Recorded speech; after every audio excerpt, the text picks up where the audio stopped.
Сүүлийн үед цахим орчимд Сүхбаатар дүүргийн 6 дугаар хороонд байрлах 26 дугаар байрны ганц айлыг үлдээж, үлдсэн барилгыг нь нураасан талаарх мэдээлэл тараад байна. Тодорхойлбол ашиглалтын хугацаа дууссан 26 дугаар байрыг дахин төлөвлөлтөд оруулах шийдвэрийг нийслэлээс гаргаж, өнгөрсөн оны 9-р сараас эхлэн тус байрны оршин суугчдыг нүүлгэн шилжүүлж эхэлсэн. Гэвч ганц л айл уг шийдвэртээ санал нийлэхгүй, тохиролцоонд хүрэхгүй байсаар ганцаараа үлдэж байгаа нь энэ. Угтаа нэг хүний хувийн ашиг сонирхлоос нийтийн эрх ашиг илүү үнцэнтэй.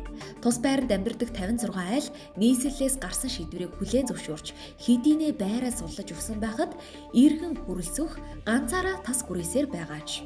Хүрэлцэхийн хувьд тухайн барилгыг барих компанийг ажлын туршлагагүй, санхүүгийн чадамжгүй гэж үзсээр энэ хүрээд байгаа юм.